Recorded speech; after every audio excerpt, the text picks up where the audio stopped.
Hello, नमस्कार. कसे आहात तुम्ही सगळे? तर आज सकाळी-सकाळी मी इकडे बनवत होते स्वयंपाक. मी आज इकडे पनीरची भाजी बनवत होते आणि आज आहे ना आमच्या घरी होतं केळवण. सो तुम्हाला कळलंच असेल मी कोणाच्या केळवणाबद्दल बोलतेय. तर तुम्हाला तर माहितीच आहे माझ्या बेस्ट फ्रेंडचं आता लवकरच लग्न आहे. सो तिचंच आज मी केळवण करणार होते. त्यासाठीच मी इकडे स्वयंपाक वगैरे बनवून घेतला. तोपर्यंत बाहेर आमची मम्मी मस्त अशी रांगोळी काढत होती तिच्यासाठी. तिच्या स्वागतासाठी मम्मीने बघा किती सुंदर रांगोळी काढली होती. मग ते सगळं झाल्यानंतर ना आम्ही मग घरामध्ये पण थोडंसं डेकोरेशन करायला घेतलं. घरामध्ये छोटंसं असं डेकोरेशन केलं होतं तिच्यासाठी. नंतर ते करेपर्यंतच मॅडमची एंट्री झाली आणि ती आली. नवरीबाई आल्या आमच्या घरी. मग त्या आल्यानंतर मग मम्मीने तिचं औक्षण वगैरे केलं, तिला ओवाळलं आणि ओवाळल्यानंतर मग ती घरामध्ये आली.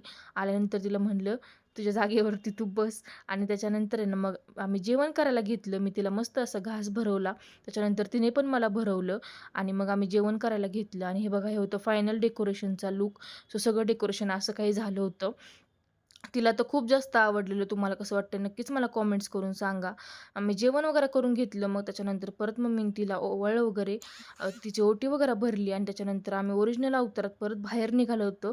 बाहेर म्हणजेच की मॅडमला कुर्ती घेण्यासाठी आम्हाला जायचं होतं आणि आम्ही निघालो आणि बाहेर पाऊसच चालू झाला. मग काय तसंच आम्ही गेलो. कुर्तीच्या शॉपमध्ये पोहोचलो. तिथे गेल्यानंतर आहे ना, मॅडमला खूप साऱ्या कुर्तीज दाखवल्या, पण तिला काही पसंतच पडत नव्हती. मग त्यातलीच एक पटकन फायनल केली, कारण आम्हाला जायचं होतं परत. सो मग आम्ही जायला निघालो घरी आणि हे बघा आमच्या बारामतीचं ट्रॅफिक आहे की नाही एकदम पुण्यासारखं. मग त्याच्यानंतर आम्ही घरी गेलो. मग ती पण तिच्या घरी गेली आणि संध्याकाळी परत मी माझ्या फॅमिलीसोबत निघाले होते बाहेर जेवण करण्यासाठी. हॉटेलला गेलो होतो आम्ही. सो तिकडे गेलो, ऑर्डर वगैरे दिली. आमचं जेवण वगैरे आलं.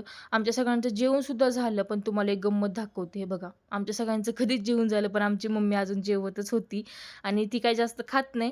ती कमीच खाते, पण तिचं जेवण एकदम स्लो आहे. तर तुमच्या घरामध्ये पण कुणी अशी व्यक्ती आहे का? मला नक्कीच सांगा.